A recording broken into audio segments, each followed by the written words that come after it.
3, 2, 1, go.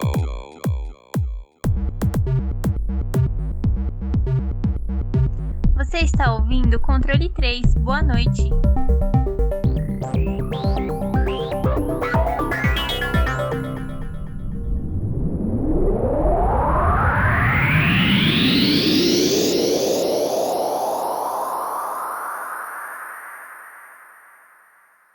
Boa noite, sejam todos bem-vindos a mais um episódio de Controle 3, né? É um episódio especial aí, né? A gente grava separado, né? Não é mais final de ano, né? Porque a gente já tá em 2025 já, né? Provavelmente esse episódio vai sair no começo, não sei. Vai sair um tempo aí no começo do ano aí. E, enfim. Antes de falar de alguma coisa, né? Mais alguma coisa, informar, né? Que esse podcast, né? Esse programa, ele é proibido para menores de 18 anos. Você que é criança aí e não escuta essa porra, cara. Não escuta. É melhor você sair, porque o bagulho aqui, a gente fala umas besteiras, então a gente não quer se responsabilizar com nenhuma coisa, nenhum problema que possa gerar aí nos neurônios aí de pequenas menores de 18 aí, anos. Então, a gente já avisa no começo já para não ter problema. E também falar, né? Vamos ver. Minha vida tá indo, cara, tá tranquilo. Provavelmente você deve ter escutado o episódio o último que a gente gravou junto, né? Pelo menos para mim, né? Vai ser o último, né? Por enquanto, né? Porque, como eu informo, né? Eu vou ter que sair do podcast durante um tempo aí, durante um ano pelo menos. Porque eu vou ter que fazer pós-graduação, tem outros problemas para eu resolver, né? Porque para mim não conjuga verbo. Porque eu tenho que correr atrás de umas coisas, então eu vou ter que ficar sem tempo para gravar o podcast. Então basicamente é isso.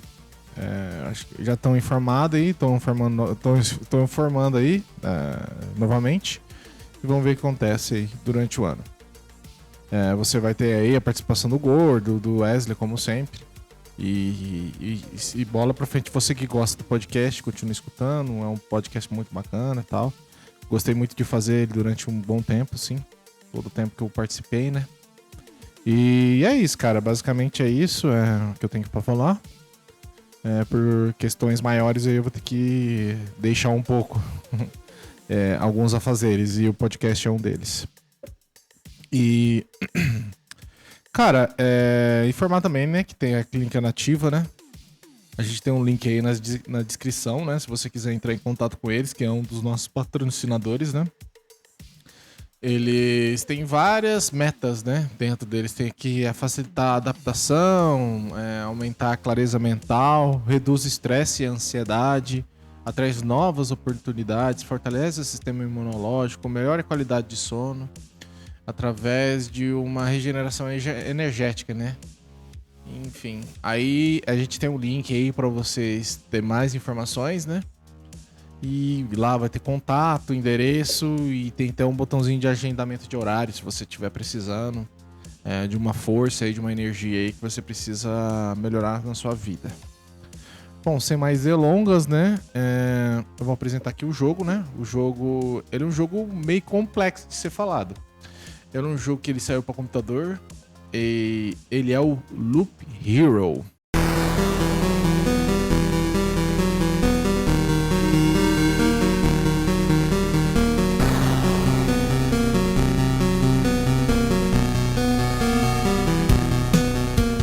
Cara, o Loop Hero é um jogo que ele foi desenvolvido pela Four Quarters e a publicadora foi a Devolver Digital. A engine que ele utiliza é Game Maker. A plataforma que ele saiu foi Linux, macOS, Windows, Nintendo Switch, Xbox One, Xbox Series XS, Android e iOS. As datas de lançamentos elas começam de dia 4 de março de 2021 até 30 de abril de 2024. Saiu primeiro para os computadores, depois saiu para Switch, depois saiu para o Xbox, né? Bem interessante, né? Como que o Switch no início ele apoiou bastante, né? Em 2021 saiu para Switch E depois só em 2023 foi sair pra Xbox. E não saiu pra PlayStation. Sony cagando aí, foda-se o indie. Enfim. Mas, e no final de contas, né, saiu para Android e iOS, que é uma plataforma mais diferenciada. Você tem que ter touchscreen, essas coisas, que combina muito com o jogo. O gênero dele, cara, ele é um role-playing, né? Ele tem elementos de RPG ali com os itens, né? Seu personagem, depois de um tempo, ele vai aumentando life, ou vai aumentando level, né? Ele tem sistema de life, tem sistema de cansaço, vamos dizer assim também. Minto, né? Nem cansaço, ele tem um sistema de dias, né? Então ele tem uns sistemas assim de que você usa cálculos, né? Que eu acho que basicamente RPG é isso, né? Você tem números e cálculos que... Eu posso estar errado na definição de RPG, mas você tem números e cálculos que definem uma batalha, então envolve uma matemática no fundo das questões, né? Envolve também a aleatoriedade de você jogar dados e tem um sistema de aleatoriedade. Existe um sistema de possibilidades dentro, né? Não só em si a aventura. A aventura talvez seja o que chame para RPG, mas o RPG, no fundo, ele tem que ter esses elementos aí. Eu tô tentando explicar o que é RPG, mas enfim. Esse jogo tem um pouco de RPG por causa desses elementos. Ele é um roguelike, porque seu personagem, quando ele morre. Porém, você tem alguns ganhos, né? Depois eu vou tentar explicar pra vocês. E ele também tem sistema de cartas, cara. Essas cartas, elas tem acontecimentos dentro do jogo. Então, basicamente, é um role-playing, roguelike deck building. Que pelo menos o Wiki tá definindo. Mas ele é tipo um jogo de tabuleiro pra uma pessoa só. Vamos dizer assim, é como se fosse aqueles jogos de RPG de mesa. É assim que chama, de tabuleiro, eu acho. Que você tem uma fase, um campo e vai acontecendo os elementos, vai aparecendo os monstros. Então, já agregando um pouquinho da gameplay aqui, dando uma ressalva na gameplay. E basicamente o jogo é isso. E ele é single player, né? Ele é um jogador só, então não tem como jogar multiplayer. Que normalmente um RPG é, né? E vamos lá então na parte da história, cara. A história, o mundo acabou, né? Tá? Aí você tem um Lich. Um Lich mal que ele obliterou a realidade e todas as coisas. Aí um herói, ele acorda dentro de um campo, né? De um acampamento. E ele vê que tudo que vai acontecendo na vida dele vai reconstruindo o mundo. Ele consegue também, no meio dessa jornada que ele tá tendo, esse nosso aventureiro, cada experiência que ele vai tendo em batalha, porque é como se toda vez que ele fosse pra batalha, ele vai pegando os recursos, né?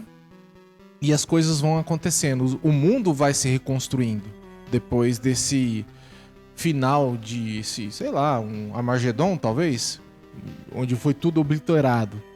E enquanto esse aventureiro ele vai encontrando também outros sobreviventes, né?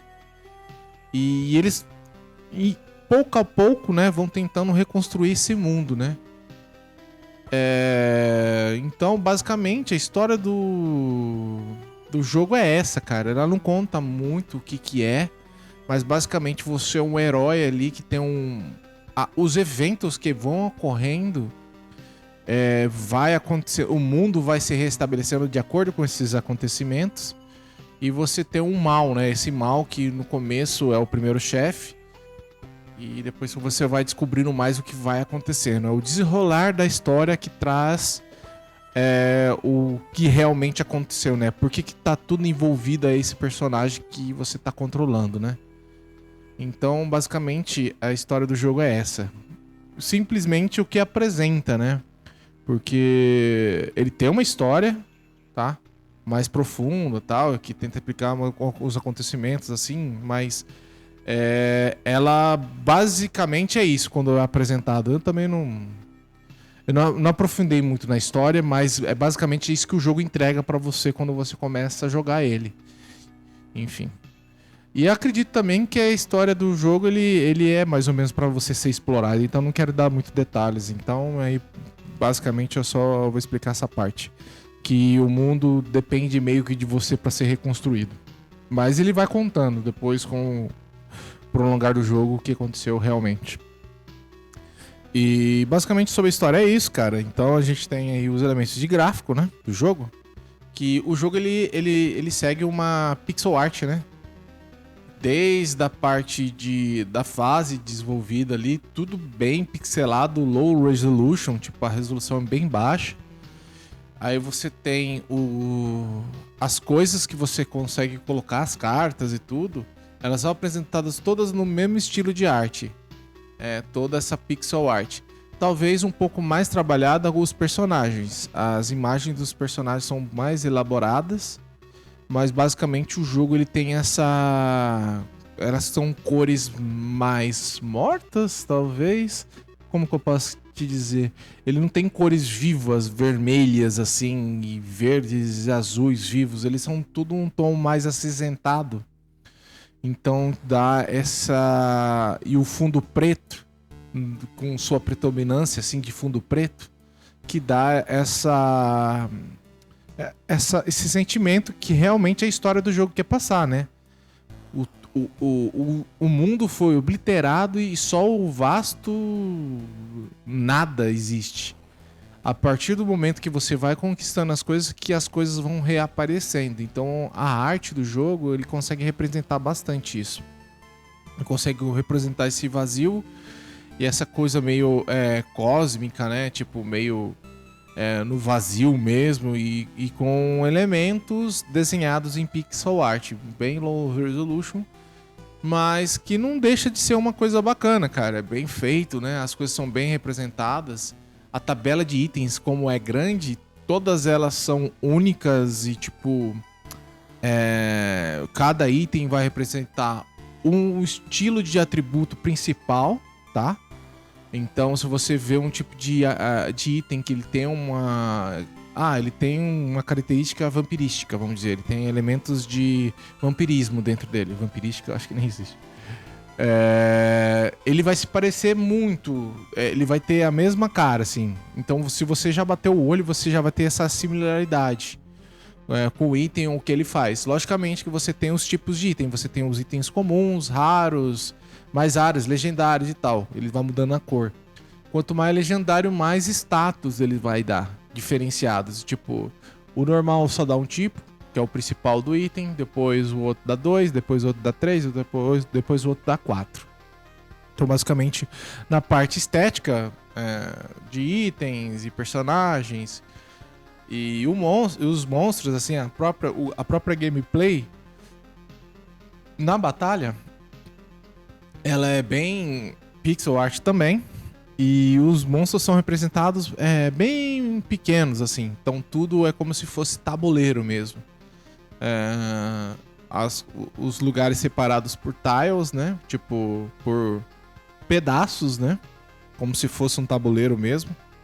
E os itens desenhados ali. Aí você vê os pequenos monstros que estão habitando aquele quadrado ali, bem pequenininho. Então, é bem charmoso, é bem legal o gráfico. Eu acho que combina bastante com a ideia do jogo. E também com a música. A música, ela vem desse som mais... Ele é um pouco profundo e um pouco underground, assim. Que ele tem um tom mais de... um som mais, tipo... Ele é calmo, mas também ele não te deixa calmo, sabe? Ele é meio que um terror psicológico, não sei te dizer. Mas, basicamente, é uma música que ele usa também beat tunes, né? Tipo, usa músicas com beats. E você vai escutando, ela é bem, tipo... Tem partes que ela vai aumentar um pouco a velocidade, vai aumentar a intensidade da música. Mas em sua predominância ele tem essa calmaria, mas também com um fundo de terror, sabe? De horror, de underground. É bem bacana como que eles fizeram essa música. As músicas, né, desse jogo. E o som também, cara, eu acho que eles são bem sujos e bem, tipo, 8-bit também, sabe? bem sem só um sintetizador 8 bits reproduzindo tudo, sabe? E dá esse feeling no jogo. Então, talvez seja irritante depois de um tempo, né? Porque é muito repetitivo, né? É um jogo que você depende muito da aleatoriedade das coisas, né? Como é um roguelike. E a repetitividade das coisas, né? As coisas se repetindo várias vezes, os sons às vezes irritam. Dos bichos e das coisas que vão acontecendo na tela, né? Quando você coloca um item tal, uma carta. E... cara, basicamente é isso sobre a música e o gráfico também do jogo. Então não tem muito pra onde fugir. Ele segue um tom assim que se cabe dentro da lore do jogo, dentro da história, dentro do que o jogo quer propor, né? Então tudo bem encaixadinho. E, cara, dos controles, basicamente você vai usar o mouse, cara. Porque como é um jogo que você tem elementos de... é um simulador, né? Simulador não seria a palavra certa. Mas você tem uma cidadezinha fora da batalha, você tem uma cidadezinha que você consegue colocar as construções e com os recursos que você vai pegando no jogo. E então é meio que tipo, você tem essa parte da simulação que você vai usar o mouse, basicamente. Você tem alguns atalhos, espaço, né? E na batalha também, é a mesma coisa. Você vai mexer muito com o mouse, porque já falando da gameplay agora, você tem um modo batalha, certo? Você é um personagem lá e seu personagem tá andando num caminho feito aleatoriamente, né? Aleatoriamente. E nesse caminho você vai ter inimigos que estão aparecendo. Como eles são apresentados como pequenos slimes, assim. E quando você vai enfrentando e vai matando esses slimes, você pode ganhar experiência lá na frente, mas no começo ainda não. Você ganha itens, recursos e cartas. Os itens, eles servem de equipe, né? Itens de equipe, que você vai equipar seu personagem, ele vai ficando mais forte. Enquanto que ele vai ficando mais forte, aí sim ele vai...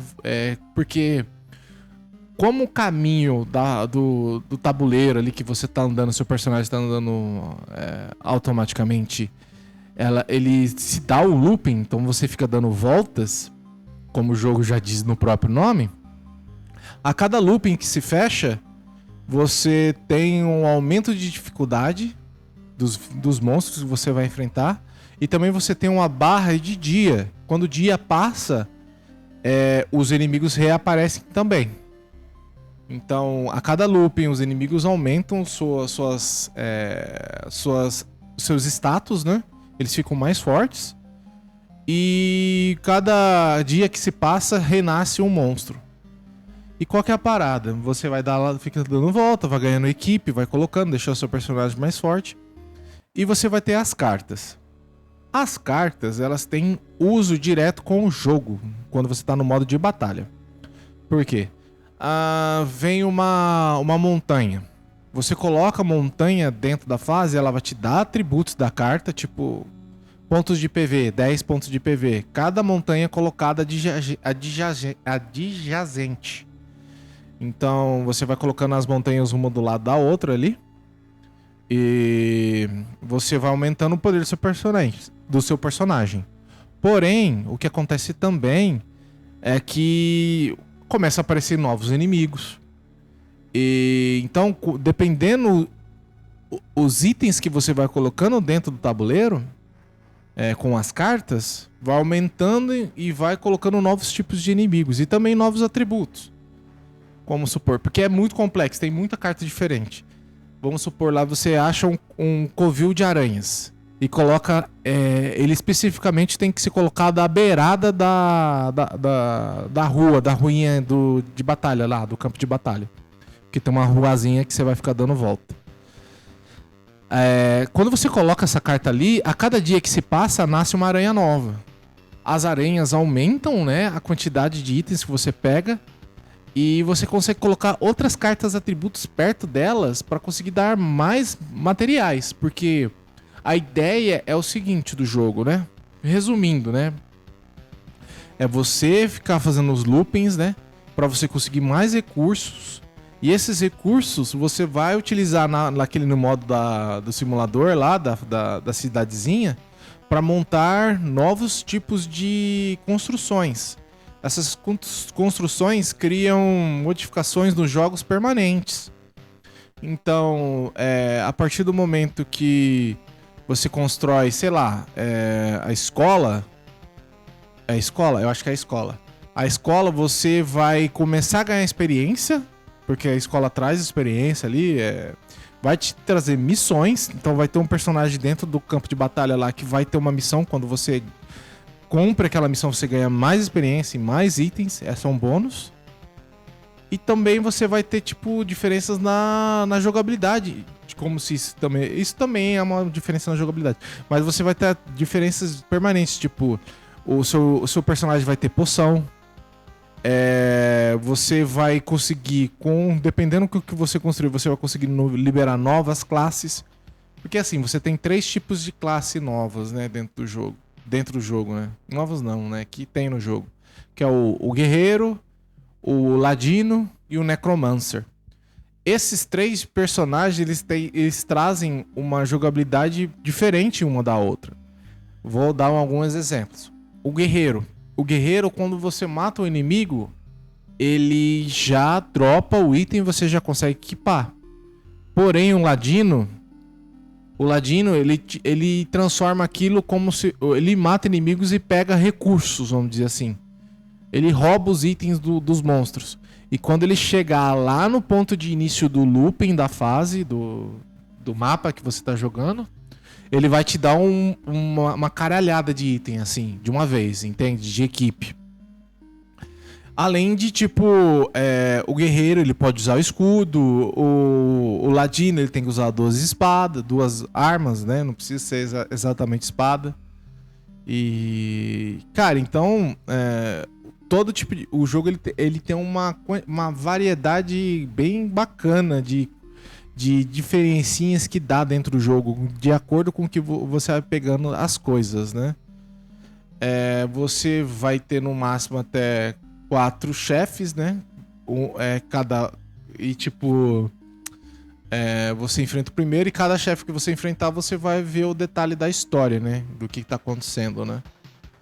E, cara, sobre o jogo basicamente é isso, né? A história dele, né?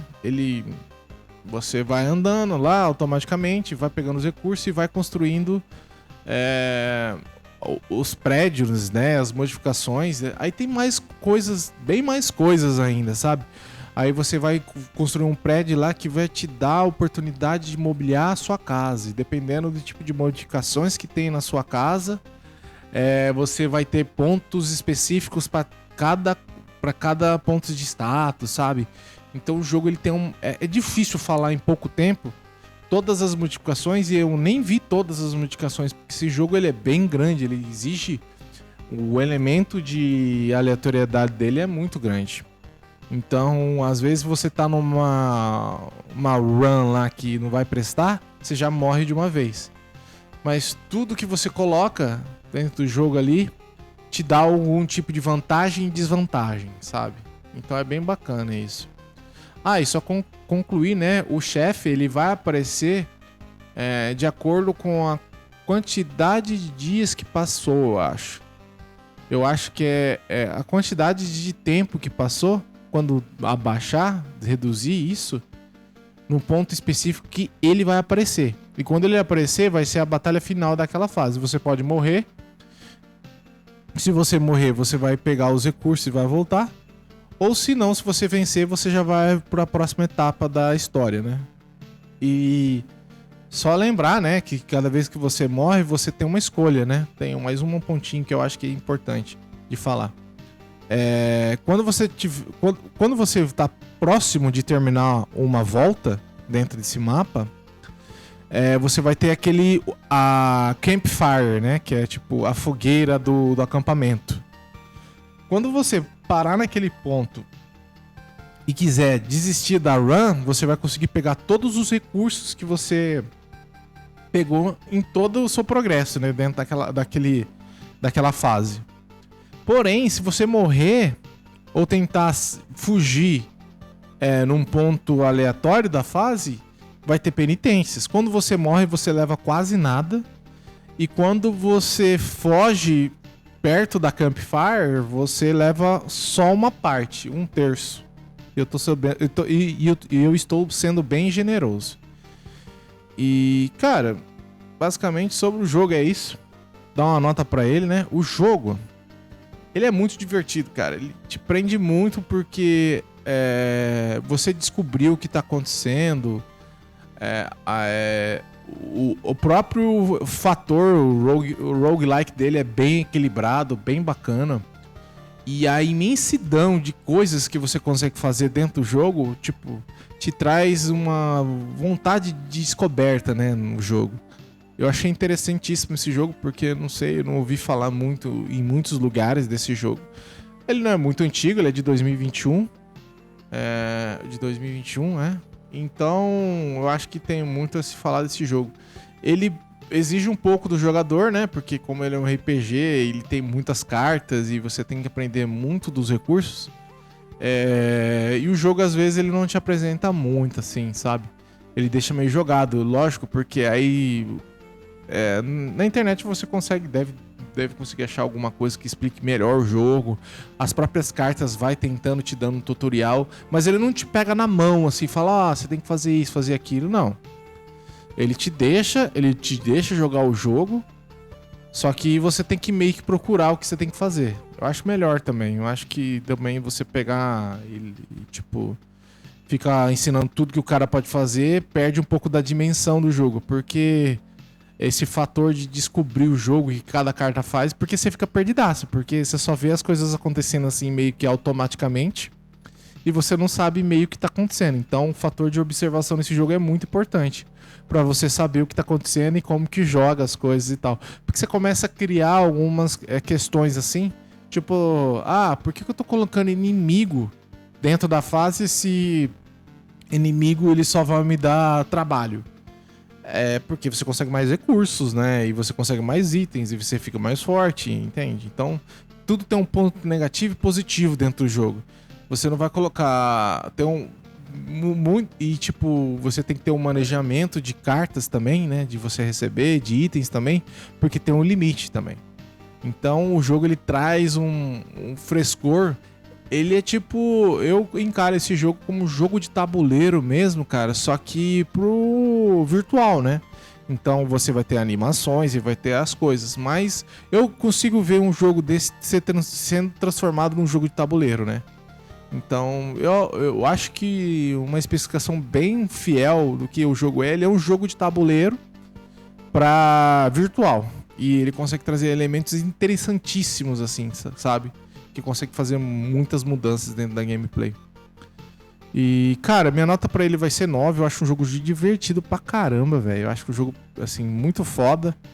Ele peca em algumas coisas, né? Assim, ele é um pouco repetitivo, ele é um pouco cansativo de você ficar jogando. E eu acho que até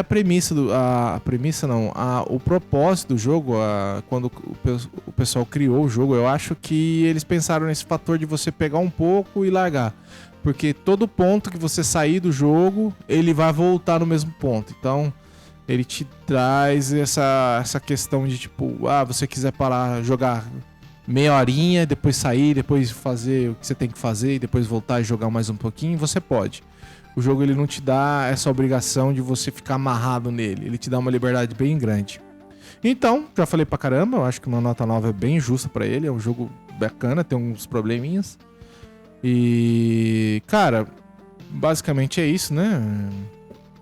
Eu tenho que me despedir aí de vocês. Tem que firmar, né? Que tipo o nosso site, né? controle3.com.br, né? A gente tá soltando os episódios por lá. A gente tá no Facebook, Instagram, YouTube, iDozer. Não, iDozer não, cara. iDozer. Puta, esqueci o nome dos outros. Tem o Spotify. E qual que é eu esqueci o nome do outro, que é bem concorrente com o Spotify. Eu esqueci. Realmente eu usava ele, mas enfim. A gente vai ter os episódios lá. A gente tem o nosso Pix, né? Que é o nosso... Tem um QR Code lá no site, né, do controle3.com.br, ou senão você pode mandar o Pix diretamente como controle3oficial@outlook.com. E, cara, basicamente é isso. Foi uma finalização, assim, foi um prazer, né? Apresentar, participar do... Apresentar não, porque o apresentador é o Gordo. Mas participar desse podcast foi uma honra durante todos esses anos, mas infelizmente as coisas, às vezes, mudam, né? As coisas mudam e a gente tem que, né?